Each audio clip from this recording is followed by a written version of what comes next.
Germany just throttled J.D. Vance, and the world is cheering. Welcome to Occupy Democrats and Happy President's Day. I'm David Reddish. This year, we celebrate all presidents and honor their service to the country, except for maybe a president who sparked an armed insurrection on the Capitol and tried to overthrow his own government. You know who you are.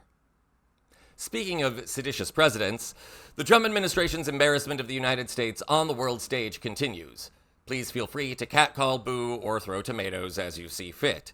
Apart from Trump's constant profession of love for Russian President Vladimir Putin, a love so great, Trump believes Putin over members of his actual administration, and apart from Elon Musk's endorsement of the AfD, that's the German Alternative Party, a neo-Nazi party currently seeking election in modern Germany, last week had no shortage of god-awful political theater where Trump and Europe are concerned. First, Defense Secretary and hooch enthusiast Pete Hegseth gave a speech regarding the war in Ukraine. In it, he essentially ruled out continued funding for Ukraine, which was invaded by Russia in 2022. Hegseth also said Ukraine could never become part of NATO, a strategic alliance created to resist Russian aggression. The Defense Secretary's remarks shocked the political world, both here in the U.S. and abroad, as he seemed to be giving up major points of negotiation before even meeting with Russia. Hegseth also did this before consulting Ukrainian President Volodymyr Zelensky. European allies have since gathered without the United States to address how they will continue to support Ukraine with reduced or in the absence of American involvement. And then, of course, there's J.D. Vance. Vance arrived in Germany last week for a security conference. Before delivering remarks there, however, he met with Alice Weidel, the leader of the AfD. An American vice president meeting with a neo-Nazi politician. Well, naturally, this raised more than a few eyebrows. And then came J.D. Vance's speech in Munich. Did you catch this? The threat that I worry the most about vis-a-vis Europe is not Russia, it's not China, it's not any other external actor. And what I worry about is the threat from within. The retreat of Europe from some of its most fundamental values, values shared with the United States of America. Now, I was struck that a former European commissioner went on television recently and sounded delighted that the Romanian government had just annulled an entire election. He warned that if things don't go to plan, the very same thing could happen in Germany too.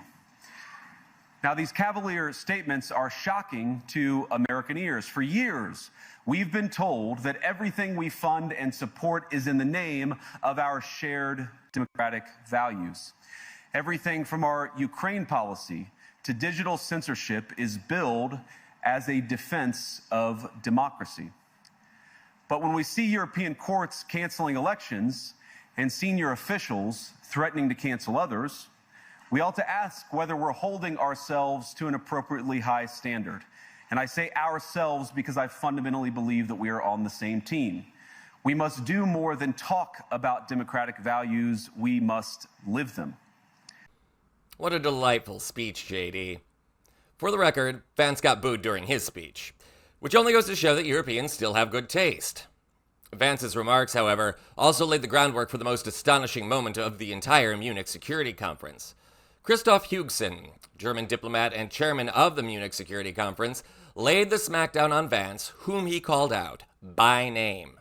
Check this out. It started as a transatlantic conference. After the speech of Vice President Vance on Friday, we have to fear that our common value base is not that common anymore.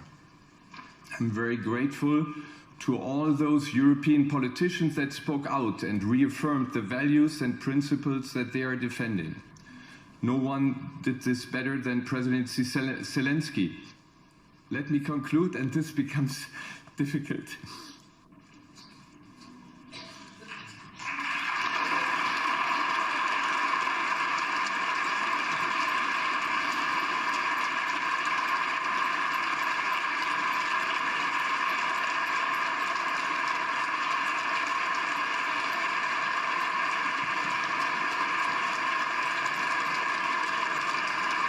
And that, folks, is what a class act looks like. Hugsen's tears have sparked a good deal of conversation on the internet, with right-wing trolls accusing him of being an embarrassment to his country or of being emotionally unstable. In reality, Hughson is about to enter retirement after chairing the Munich Security Conference since 2022. He's been one of the strongest and most outspoken voices supporting Volodymyr Zelensky and Ukraine against this incursion by Russia.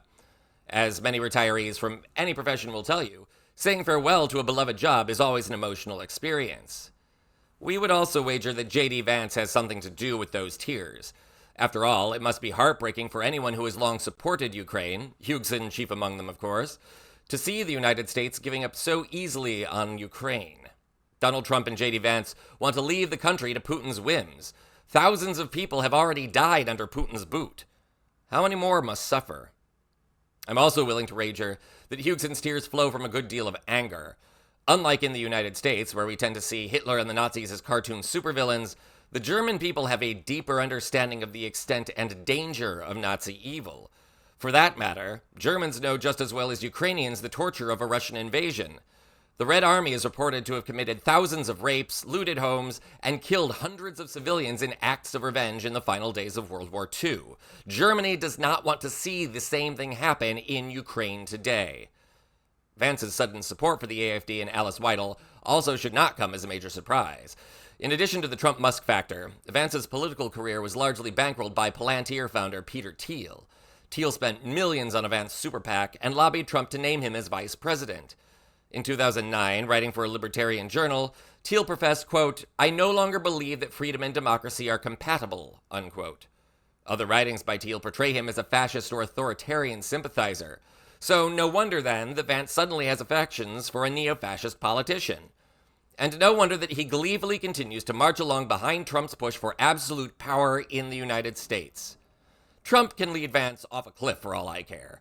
Let's just hope he doesn't take the United States with him when he plummets to his doom. This President's Day, let's pray for all presidents, past and future, and that someday soon we have a president who again cares about upholding democracy in the United States and abroad. This is Occupy Democrats.